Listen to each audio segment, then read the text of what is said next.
Hello guys! Welcome sa aking walang kwentang channel. So, nandito na naman tayo para sa panibagong video. Medyo tinatamad tayo mag-video ngayon guys kasi pangatlong take ko na ito. Ibang video ko ay hindi na-upload or hindi na-record. Ay, nako, nakakalungkot.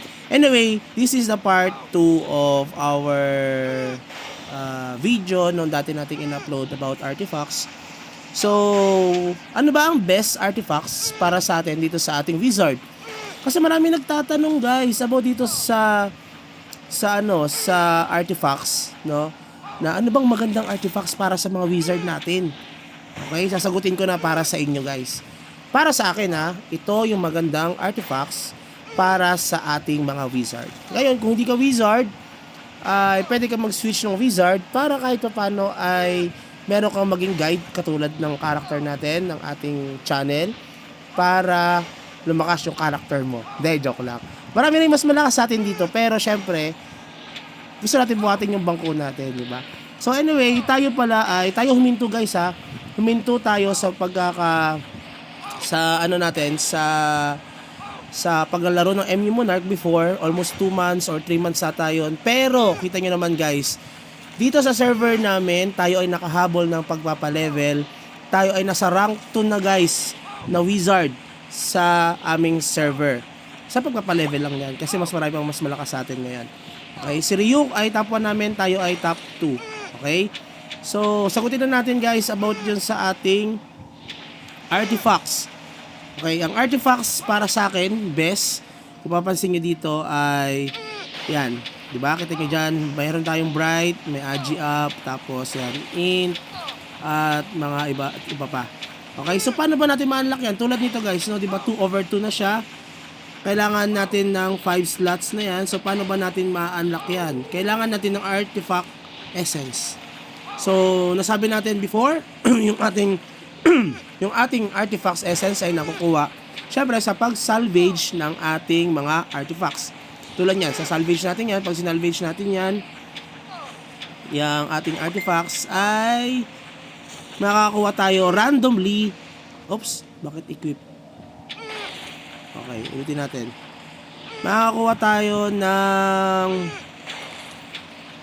random ng 2 to 4. Okay, 2 to 4 artifacts essence ang ating makukuha para ma-unlock yun. Pakaipon tayo ng artifacts essence para ma-unlock natin itong mga slots na ito. Okay, so far hindi pa tayo nakakapag-unlock ng ibang mga artifacts. Ito pa lang isa ang kabila natin ang na-unlock. Ito medyo mataas na to for 90 artifacts essence na ang kailangan. So ano ba ang kinagandahan? Dito na tayo sa ating topic talaga. Ano ba ang magandang artifacts para sa mga wizard na kagaya natin? Okay, unahin natin guys yung ating artifacts na Starlit.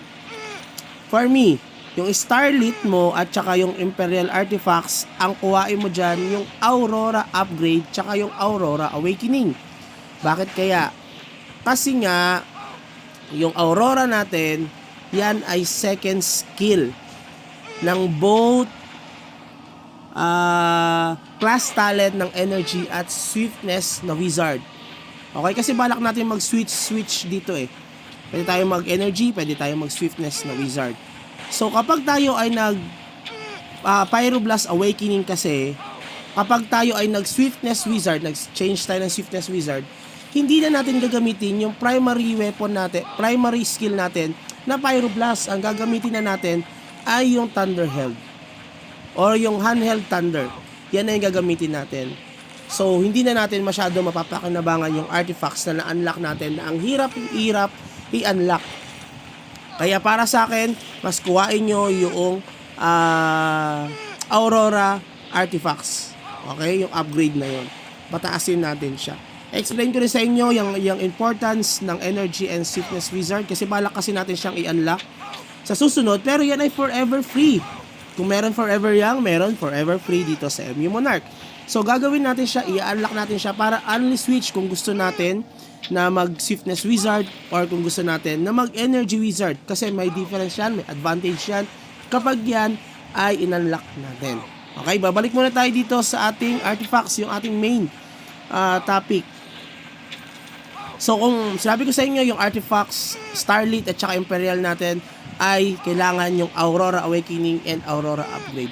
Yung Moonlit naman, Moonlit Artifacts, para sa akin kuhain nyo na tong Sorcerer Possession kasi hindi, para sa akin hindi okay itong Virulent Flame. Okay para masana siya, kaso para sa akin mas okay itong Sorcerer Possession kasi may additional damage ito by percent doon sa ating mga skills. Tingnan niyo dito guys ha.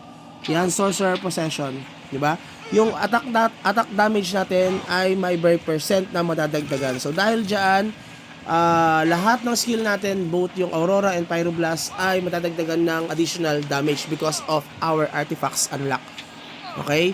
So yun yung isa sa dapat na pinapataas natin. Dito sa Starlit, okay? Sa Starlit ay sa Moonlit Artifacts. Sorcerer Possession ang gamitin niyo dyan. Tapos, yung next naman, dahil nasubukan natin itong Imperial, yung Awakening, yung Upgrade Aurora, dito naman tayo sa isang Imperial Artifacts. Ang kuhain nyo dyan, yung Int Up. Pwede naman yung Combo Damage Up, no? Pwede nga, pag-isipan nyo, Combo Damage or Int Up. Pero para sa akin, yung Int Up ang pataasin nyo. Kasi nga, yung Int Up at saka yung Agi Up na yan, guys. Tulad nito, yung Agi Up dito, yung kabila. Yan, Agi Up. Yung mga yan ay madadagdagan, so may 5% pa rin dito sa ating mga fruits na ginagamit. Kung mapapansin nyo, meron tayong Agi na 244 and Energy na 250 additional points yan dito sa ating stats galing doon sa ating mga fruits na ginamit. So as of now, meron tayong 494 na fruits, used fruits, no, na nagamit for allotted additional stats points natin. So, meron tayong 494 over 700. So, pag tayo ay nag-levels 800, meron na tayong additional 800 points. Kapag yan ay na-unlock natin ng buo. Bala kasi natin, yan ang susunod natin after ng mga fluorides natin na mamax. Okay? So, kaya importante rin yung artifacts na int at saka yung Agi artifacts. So, kasi doon nagva-vary din. No? Dadagdagan din yon yung ating mga fruits na yan based doon sa ating mga artifacts na yan. So, dito na tayo.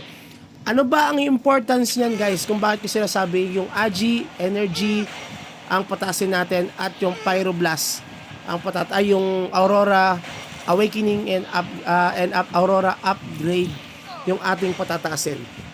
Dahil, kapag nag-unleash switch tayo, kapag Energy Wizard ang gagamitin natin, ang maganda sa Energy Wizard, mabilis silang makapagpa-level kapag nakapag-AFK. Okay, away from the keyboard, ibig sabihin nun, kung ikaw ay matutulog, may AFK ka lang sa minions, magandang gamitin itong Energy Wizard. Maganda rin gamitin ng Energy Wizard kapag tayo ay nakikipag-PvP sa maraming, or yung clash, or massive clash na tinatawag. Tulad ng War of God, no, pwede natin gamitin siya para mabilis tayo makaipon ng points at makapatay ng mga character kasi yung meron kasing splash damage ito. Maganda rin ng Energy Wizard kapag tayo ay magkukundon or papatay doon sa mga kundon trial natin. Okay, yan yung kinagandahan dyan. Pero ang kinagandahan naman sa Swiftness Wizard ay maganda siya pagdating sa 3v3. Sa 3v3 na mga events, tapos yung mga gem conquest at yung iba pang mga quest natin pagdating sa mga questing, okay? Tapos maganda rin ang Swiftness Wizard pagdating sa red boss and gold boss. Okay based on my experience, mas maganda ang Swiftness Wizard pagdating sa mga red boss. Bakit kaya? Dahil yan dito sa Virulent Flame and Venom Mastery natin. Dahil diyan, napapabilis yung pagpatay natin sa mga red boss. Okay, kung ikaw ay madalas mag red boss, gamitin mo tong Swiftness Wizard. Pero kung ikaw ay madalas na AFK, gamitin mo tong Energy Wizard. Okay? Tumataas kasi yan, guys. Doon sa ating skill talents. Isa pa to sa mga importanteng kailangan malaman nyo na nag-upgrade doon sa artifacts natin. Okay? Kaya sinabi ko sa inyo, patasin niyo yung Aurora dahil ngayon yung second skill natin, kahit anong gawin mo, mag-Energy Wizard ka or Swiftness Wizard, secondary skill mo pa rin ang Aurora or Aqua Beam na yan. Okay? So, in terms of PvP, para sa akin, okay, yung Energy Wizard, magandang gamitin yan kapag kalaban mo ay yung mga Energy Magic Gladiator at saka yung mga Summoner. Okay? Yan yung magandang gamitin, Energy Wizard. Dalawa lang ang pwede mong gamitan ng Energy Wizard na yan. Yung Energy Magic Gladiator and Summoner. Pero pag Swiftness Wizard, guys, maganda ang gamitin ang Swiftness Wizard kapag kalaban mo ay mga melee. Unang-una dyan lahat, no? Pangontra ito sa mga Blade Knight, Grow Lancer, sa Magic Gladiator na STR. Okay? Maganda rin itong gamitin palaban sa mga Dark Lord and sa AGF. Okay? So, yan ang kinagandaan yan. Para sa akin, mas okay ito sa PvP or 1v1 itong Swiftness na Wizard. Kasi nga, mataas ang defense at medyo malakas din ang ating immunity dahil meron tayong 10% chance to become immune to one control effects. Tulad ng mga freeze ng Blade Knight, dahil doon may chance tayo na hindi ma-freeze nila o yung pagkulong ng ang mga Grow Lancer, malaki ang chance na ma-neglect natin yung mga yung skill na yon sa atin. Tapos yung skill pa ng Magic Gladiator na hook. So may chance yun by 10% na hindi tayo ma-hook ng mga Magic Gladiator. Tapos tataas pa yung ating shield or yung defense natin because of this sa ating mga skill, Swiftness Wizard. Dahil mataas ang energy natin ay yung ating agility, kahit paano dahil naka-balance lang naman ito, kaya kayang-kaya natin sumabay doon sa mga melee na yan. Pangontra kasi talaga ito. Tapos kung mapapansin nyo, ang papatay talaga sa Blade Knight or sa ibang mga class na yan, kung bakit tayo maganda sa PvP, dahil ito sa Virulent Flame. Kung mapapansin nyo, poison targets with range, dealing attack 138% damage to them every 3 seconds and ignoring their defense for 15 seconds. So, ignoring defense, ibig sabihin nun, parang may penetration doon sa mga kalaban natin, tatamaan itong Virulent Flame na ito. Dadagdagan mo pa itong Venom Mastery na mababawasan yung kanilang defense once na-activate natin or once tinamaan sila ng poison natin. Okay, so lalambot yung mga yan. Idagdag mo pa ito, guys, yung skill talent ng Swiftness Wizard. Okay, sa artifacts pa rin ito, ha. Kaya nga, kailangan pa rin ng ating Aurora na yon dahil sila yung pinakatatapos doon sa... Kasi malakas ang damage yun sa atin eh. Malakas yung bigay ng damage ng Aurora sa mga kalaban. Okay? PvP and also doon sa PvE. So, dahil doon, guys, sa Swiftness Wizard, itong mga skills natin na Thunder, yung Tier 1, Tier 2, Tier 3, guys, ay maganda ang effects niyan. Biruin nyo dito, ha. Pagka na level 5 natin siya, upon hitting the target, Handheld Thunder has a 25 chance to blind the target. Reduces their hit rate by 2% for 4 seconds, max 10 stacks. So, ibig sabihin nun, dahil mataas ang agility natin, mataas ang defense natin, meron pa tayong defense success rate, yung mga atake ng mga yan, yung especially the Blade Knight, hindi iyan papasok madalas. Lagi yan magmi-miss dahil nga sila ay mabablind. Mababa ang kanilang hit rate. Tapos, lahat dito sa tier 3, lahat ng tatamaan natin ng mga ng Thunderheld na yan, kung pumasok man ang kanilang damage sa atin, bababa siya in 5% damage sa atin. So kahit na pumasok yung damage nila sa atin, hindi nag-effect yung ating defense success rate, may less 5% doon sa damage na papasok sa character natin. So dahil doon, hindi tayo agad mamamatay. Okay, kaya kung mapapansin nyo, yung mga wizard natin na Swiftness ay napakatigas, napakakunat, tapos napakahirap nilang patayin. Ang kinagandahan pa nito, yung tier 1 natin, yung Virulent Flame na yan, may additional damage pa na mabibigay sa atin. Tapos itong yung tier 2, tier 3, and tier 1.